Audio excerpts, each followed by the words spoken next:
Hello Internet, this is Molly and I am about to make a very important, educational, and difficult video for me to make. I've wanted to make this for a while, so here you go. On the 4th of January 2013, I admitted to an eating disorder of 8 years. What does that mean? Well, basically I've been restricting and I had some overexercise. I did overexercising in the early stages of my eating disorder. Admitting to it has been one of the best things I have ever done in my life. I would say the best thing, because in this year of admitting this, of telling the truth, of letting my feelings out, I've become a much more healthy and strong person. But let's talk about eating disorders, okay? Well, there are a lot of different definitions of what an eating disorder is, and specifically what anorexia is. Which is what I'm going to focus on because I suffer from it. So the Mayo Clinic, which I believe is in Illinois or Minnesota. Anyways, the Mayo Clinic, their definition is: anorexia nervosa is an eating disorder that causes people to obsess about their weight and the food they eat. People with anorexia nervosa attempt to maintain a weight that's far below normal for their age and height. To prevent weight gain or to continue losing weight, people with anorexia nervosa may starve themselves or exercise excessively. There's a little more to this, but that's the bulk of it, and that doesn't cover it. It's so much more than just obsessing about weight and food. It's an actual mental illness, and it is a deadly one. Because not only are you battling with it in your mind, but it can affect your body as well, as it did me. When I admitted to my eating disorder, I was extremely emaciated and malnourished, and I needed treatment immediately. So I went to a PHP program. It was around 10 hours a day, 7 days a week, where they sat us down. We had 3 snacks a day. Oh no, we had 2 snacks a day and 2 meals, and we had to have breakfast and our night snack home. And also, we learned about living, we learned how to eat again, how to not be afraid of it. I went to a really, really great program. However, they couldn't help me with the anxiety that came with facing it. So I went to what's called residential treatment. Residential treatment is basically you go somewhere, you pack your stuff up, and you live there, and you work on yourself. My first day was March 1st of 2013, and I left April 15th. I left slightly AMA. Basically my family therapist, my dietitian, and the group therapist all thought I could leave. They thought it was okay, but my individual therapist didn't. But because I had all these other people vouching for me, I went home, and it wasn't a good thing.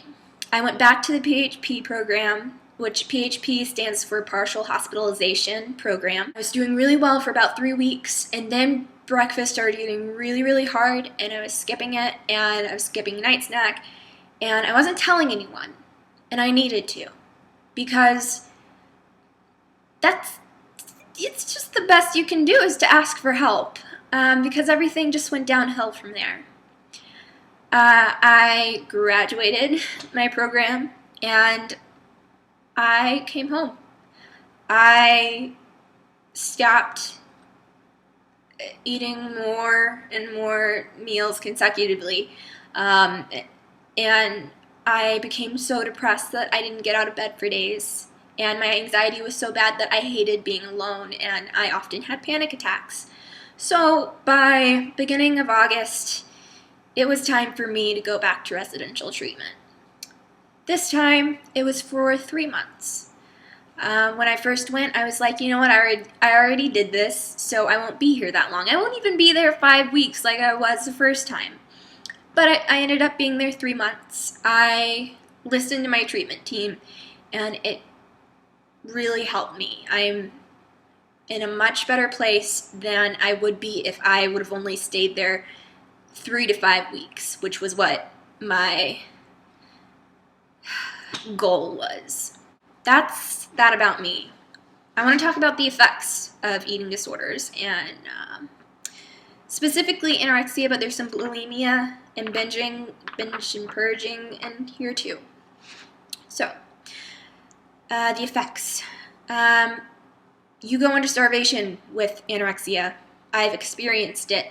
Your body will start to eat tissue, muscle, and organs to use as energy because you're not giving yourself food. And that's what food is, energy. And like girls who are having like an extremely hard time dealing with their ed thoughts and thinking that they need to lose weight and that calories are bad. Calories are energy. They're energy. They help you. They give you, this. I'm awake. I am talking to you. Eat. So, the first step is starvation, and it sucks, okay? Luckily, it starts off with like your liver and intestines, and then it goes to your heart. I've met a lot of girls who have had heart damage due to starvation. It can also lead to an abnormally low heart rate or heart failure. The next part is dehydration, because if you're not eating, you're probably not drinking, so that leads to kidney failure, which is not good, guys. It's really not. Most people with eating disorders, it starts young. So if you're not getting the nutrients you need, you're not growing, and you can develop osteoporosis at an extremely young age, which sucks. I actually dealt with a little bit of bone weakness. I broke my foot really easily this past spring because of it. You will become infertile. You won't have a period anymore, which might sound great, but it's not. It's really not. And then there's this fun thing called Lanigo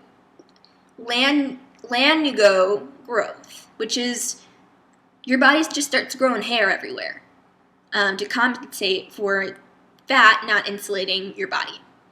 Here's some facts.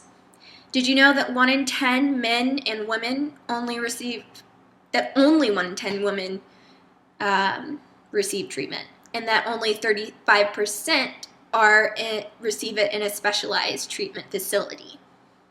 Anorexia is the 3rd most common chronic illness in adolescents. 91% of college women try dieting. 25% of college-age women will binge and purge. And 10 to 15% of those with anorexia and bulimia are male. But men tend to not seek treatment as often as women because of the stigma that it is women, like just women have that. Just women are obsessed with losing weight and counting calories and shit. No, it affects men too.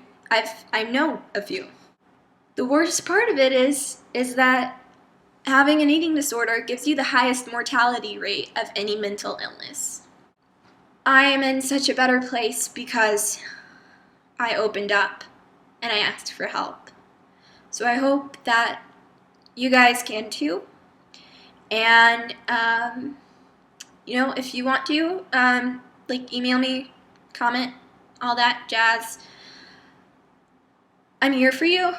I'd really, really like. I really have gotten a lot of help from the Tumblr community. There are a lot of good recovery blogs, so check that out. And that's it. It's a lot, huh? All right. Well, I will talk to you another time about maybe a subject that isn't quite so deep and Okay. Thanks. Bye.